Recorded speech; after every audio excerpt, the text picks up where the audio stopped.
secara jelas menyebutkan ada semacam bukti bahwa memang dia itu adalah manusia yang ditolak dalam tradisi Yahudi. Dia itu maksudnya Yeshu HaNotzri, ditolak dalam tradisi Yahudi. Itulah sebabnya Quran itu aneh. Bukan dalam makna negatif ya. Kalau Nabi Isa menyebut kaumnya itu dengan sebutan Ya Bani Israel. Arti harfiahnya wahai Bani Israel. Sementara Musa menyebut kaumnya itu dengan ungkapan Ya Qaumi, wahai kaumku. Artinya kalau Musa menyebut bangsanya dengan sebutan Ya Qaumi, memang dia bagian dari bangsa itu. Bani Israel itu sendiri dari nasab bapaknya. Ya. Makanya dia sebut dalam bahasa Quran Ya Qaumi, wahai kaumku. Maksudnya wahai Bani Israel dengan sebutan Ya Qaumi. Sementara Nabi Isa ketika menyebut bangsanya tidak disebut dengan sebutan Ya Qaumi, tapi Ya Bani Israel. Seakan-akan dirinya itu ada jarak dengan bangsanya. Karena memang dirinya itu sebagai seorang Bani Israel tidak terhubung nasabnya melalui jalur laki-laki. Makanya dia sebut Ya Bani Israel. Itu kan bahasa yang ada jarak. Bukan bahasa yang semakin mendekatkan. Tapi kalau Musa, bahasa yang semakin mendekatkan. Ya Qaumi, wahai kaumku. Ini bahasa Quran sangat jeli dalam persoalan ini. Dan memang betul di sini ada ungkapan yang jelas disebutkan dengan bahasa yang sangat penting. Bentar ya.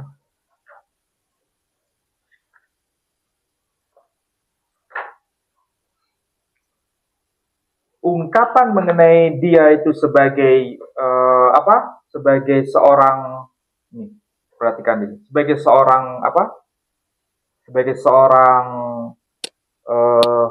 mamzer. Mamzer itu apa artinya? Anak zina. Di sini disebutkan ini. Ada ungkapan begini. Haya Yeshu HaNotzri. Ya, Haya Yeshu HaNotzri. Arti harfiahnya ada seorang yang bernama Yeshu HaNotzri. Artinya Yesus orang Nazaret. Wahu me Yisrael. Dan dia dari orang Israel. Ya, memang dia disebut dia dari orang Israel. Wahu af'al fi sehaya abi. Dan dia itu punya seorang ayah, disebut abi. Dia punya seorang ayah, wahu haya abi goy. Ayahnya itu seorang goy. Goyim. Goy itu orang asing. Goyim ya, goyim di luar ya. Artinya bukan orang Israel. Kenapa disebut dia punya ayah? Tetapi disebut. Tapi goy itu orang asing, bukan orang Israel. Wa immu Yisraelit, dan ibunya seorang perempuan Israel. Nah ini menarik kan? Kenapa ada penyebutan Yeshu HaNotzri itu punya ayah seorang goy. Ayahnya seorang bukan asing, bukan orang dari kalangan Bani Israel. Sementara ibunya itu disebut sebagai orang Bani Israel. Kenapa bisa begitu? Pak Edi bisa bayangkan. Berarti siapa yang dimaksud dengan ayahnya itu orang asing? Ini ternyata sejajar dengan informasi yang termaktub di dalam kitab Talmud. Karena di sini memang tidak disebutkan namanya ya. Hanya disebutkan ya. Ayahnya asing, seorang asing. Goyim. Artinya kalau sudah laki-laki ini seorang goyim, itu bukan citra yang positif. Ini citra yang negatif.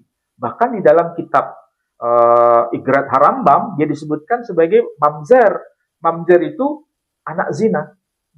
Jadi memang diakui Yeshu HaNotzri itu dianggap sebagai anak zina. Karena bapaknya itu orang asing, ibunya yakni Sayyidah Miriam itu orang Yahudi. Tapi menariknya di sini Ustaz Ali ya.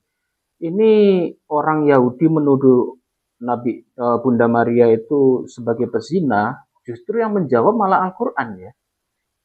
Itulah sebabnya apa yang terjadi sebelum Islam risalah Nabi Shallallahu Alaihi Wasallam datang, memang terjadi dua kubu yang saling menafikan. Dua kubu yang dimaksud adalah tradisi Yahudi dan tradisi Nasrani. Kalau tradisi Nasrani, siapa tokoh yang bernama Isa Al-Masih atau Yesus Al-Masih atau Yesus sebagai putra Parthenos, putra sang perawan. Sedangkan kalau tradisi Yahudi, mereka menyebut Yesus itu sebagai putra Pantera. Bukan putra Parthenos. Kalau putra Parthenos itu putra dari sang perawan. Kalau putra Pantera itu putra atau anak dari seorang tokoh serdadu Romawi yang bernama Pantera. Hingga turun ayat Al-Quran bahwasanya ibumu itu bukan seorang pezina. Itu kan jawaban dari Al-Quran. Itulah jawaban dari Al-Quran dari dua wacana yang sama-sama ekstrim. Iya. Kalau dianggap sebagai putra dari Parthenos, artinya Yesus sebagai putra Parthenos, putra sang perawan, karena dia sebagai anak Tuhan. Iya. Ini kutub ekstrim kanan. Sementara tradisi Yahudi sebagai putra Pantera, artinya hasil dari perselingkuhan dengan serdadu Romawi yang bernama Pantera. Ini kutub ekstrim yang paling kiri. Nah, Islam datang memberikan sebuah tawaran, bukan sekedar tawaran, klarifikasi dari dua kubu yang saling menafikan ini. Bahwa dia betul sebagai putra dari Parthenos, sang perawan, tapi bukan sebagai anak Tuhan, tapi sebagai utusan Tuhan. Bukan sebagai anak zina. Ini sebetulnya informasi yang termaktub dalam Al-Quran bisa dikatakan dalam bahasa sekarang itu moderasi teologis. Jadi bukan ekstrim kanan dan bukan ekstrim kiri. Menjawab malah ya. Nah, yang menjadi persoalan begini Pak Edi, ini sebuah penelitian, tapi kita juga tidak puas dengan penelitian itu. Ini penelitian yang dilakukan oleh seorang tokoh yang bernama James Tabor. Dia menulis buku, dan ini sudah terbit cukup lumayan lama, The Hidden History of Jesus, His Royal Family, and the Birth of Christianity. Jadi ini sejarah yang tersembunyi mengenai Yesus dan keluarga Royal Family. Royal Family berarti keluarga bangsawan ya. Jadi dia ada kaitan ke sana dan sekaligus kelahiran dari agama Kristen itu sendiri. Maka buku ini judulnya The Jesus Dynasty, Dinasti Yesus. Buku ini sudah diterjemahkan oleh Gramedia. Sudah lama ini. Tapi Pak Edi sudah baca belum? Belum. Kayaknya belum. Nah, kalau buku ini saya punya bahasa Inggris, saya terjemahkan saja di sini. Ini ada penelitian yang dilakukan oleh Tabor. Artinya begini, Pantera, ada yang punya pendapat, ini pendapat di kalangan polemikus Kristen, benarnya ya. Pendapat di kalangan polemikus Kristen mengatakan bahwa Pantera itu plesetan dari kata Parthenos. Plesetan, karena ada kesamaan bunyi, ya kan? Pantera, Parthenos. Kalau Pantera itu nama orang, Parthenos itu adalah sang perawan. Kan dari sisi bunyi ada kemiripan, hampir sama. Ya. Seperti kata Evangelion. Evangelion itu artinya Injil. Sedangkan kalau istilah yang negatif itu Evangelion, kitab orang-orang sesat. Evangelion. Dari sisi bunyi hampir sama. Ada kemiripan. Tetapi di situ boleh dianggap sebagai plesetan. Tapi ini satu teori ya, teori yang dikemukakan oleh polemikus kalangan Kristiani. Tapi dari sisi historis, nama Pantera itu sebetulnya bukan plesetan. Nama Pantera itu, tapi itu nama orang yang sangat dikenal dan nama itu familiar di kalangan tradisi Yahudi. Kita pernah bahas bahwa dalam dokumen yang disebut Doktrina Yakobi yang ditulis pada tahun 634 Masehi, ya, kita pernah bahas itu, ada silsilah, meskipun tidak lengkap, bahwa Yesus itu, atau Maria Bunda Yesus, itu adalah berasal dari keturunan Daud, ya. Tapi sekaligus ada informasi bahwa Yusuf itu putra dari seorang tokoh yang bernama Yakub ataupun Eli. Yakub dan Eli itu dua bersaudara. Keduanya itu adalah keturunan dari Pantera. Pantera putra dari Bat Pantera. Artinya nama Pantera itu nama familiar, bahkan umum ya. Sudah umum, dan nama itu sudah menjadi nama yang cukup dikenal sebagai salah satu dari nenek moyang Yesus Kristus sendiri. Bukan plesetan. Bukan plesetan. Tetapi sekaligus ada informasi di dalam bukunya seorang bapak gereja generasi pada masa Bani Umayyah yang bernama Yuhanna ad-Dimashqi atau Al-Qadis Yuhanna ad-Dimashqi. Saudara kita kaum Katolik di Indonesia menyebutnya Yohanes Damaskene.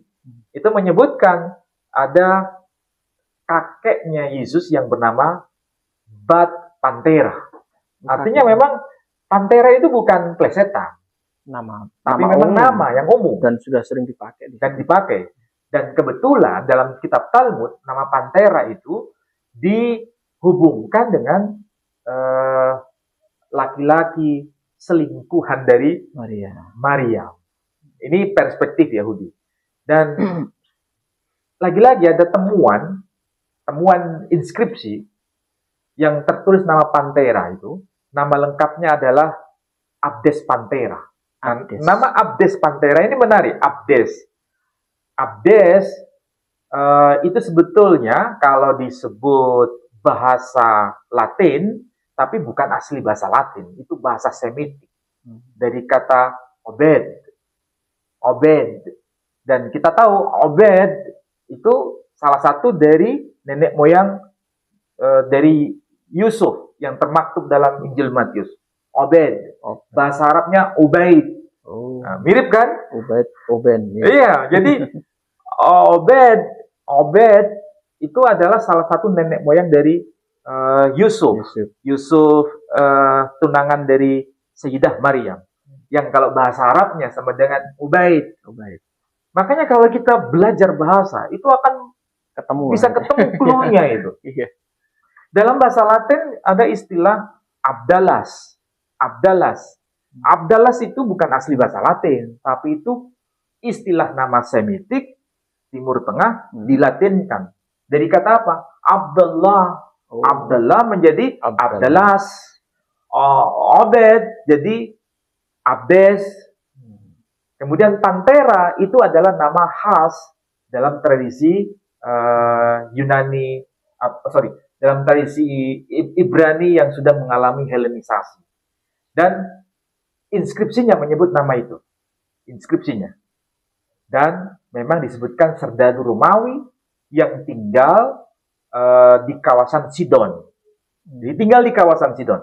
Tapi anehnya, ini penelitian dari ini ya, James Tabor, bahwa menurut Alkitab sendiri, ini bukan saya yang mengatakan, tapi Tabor, Yesus secara sembunyi-sembunyi itu pergi ke tanah Sidon. Menemui? Tidak ada penjelasan dalam Alkitab. Dia pergi secara sembunyi-sembunyi ke tanah Sidon. Kemudian ditafsirkan oleh James Tabor, bisa jadi Yesus pergi ke tanah Sidon karena ingin bertemu dengan bapaknya ini yang bernama Pantera. Dan memang Abdes Pantera ini adalah serdadu Romawi yang tinggal di kawasan Sidon. Jadi ini sebetulnya bisa ya, bisa tidak, ya, dari hasil riset penelitian ini.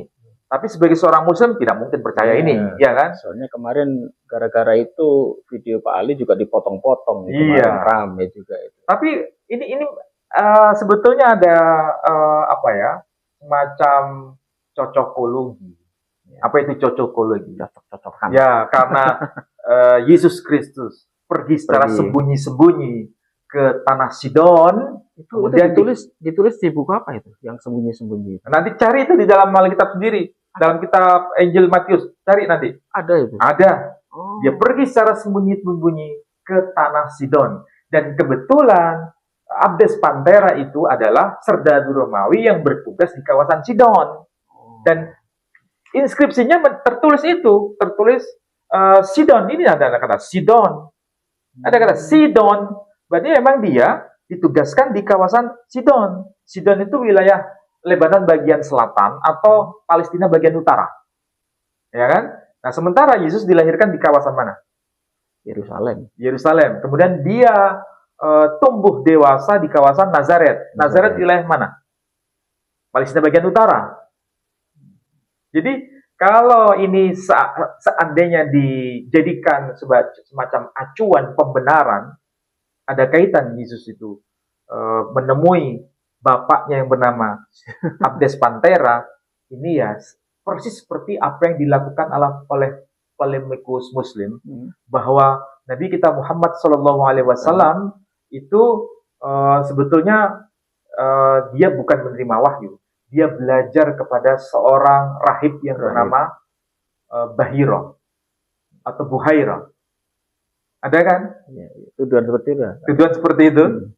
Kenapa? Buhaira tinggal di kawasan Mekah, ya kan? Ahli kitab, ahli Injil, menulis Injil dalam bahasa Arab. Dan akhirnya dituduh Al-Quran menjiplak sebagian isi Injil. Persis seperti ini.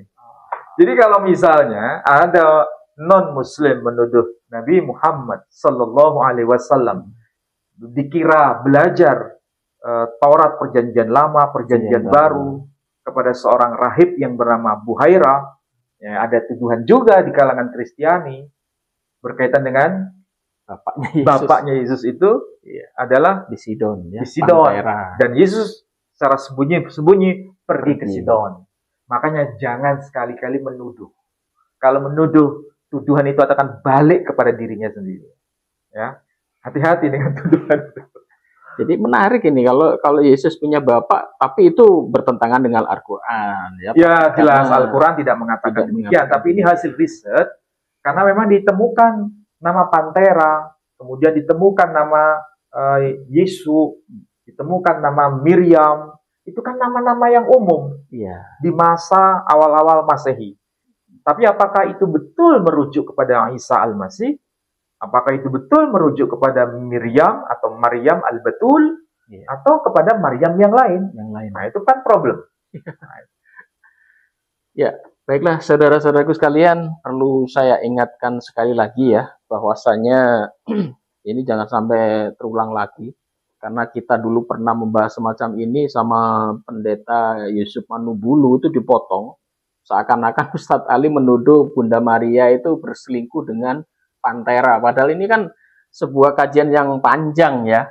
Kemudian dipotong ucapan Ustadz Menachem Ali sehingga orang banyak, bahkan orang Islam sendiri juga marah-marah sama Ustadz Menachem Ali ya. Itulah sebabnya sekarang video kita dikasih timer ya. Jadi kalau ada yang motong-motong sebagian, itu nanti kelihatan dari timernya bagian mana yang dipotong. Jadi untuk Anda supaya lebih paham, kita udah panjang lebar menjelaskan di sini, dilihat dari dua sisi. Ada sisi yang dari sisi kanan, ada yang tuduhan dari sisi kiri. Yang dari sisi kanan, yang diimani oleh umat Kristen, termasuk yang diimani oleh umat Islam, bahwasanya Nabi Isa atau Yesus Kristus itu lahir dari Bunda Maria Sang Perawan. Beliau lahir kalau menurut Islam karena mujizat dari Allah. Kalau menurut Kristen itu adalah istilahnya ya, jelmaan ya, menjelma. Apa itu?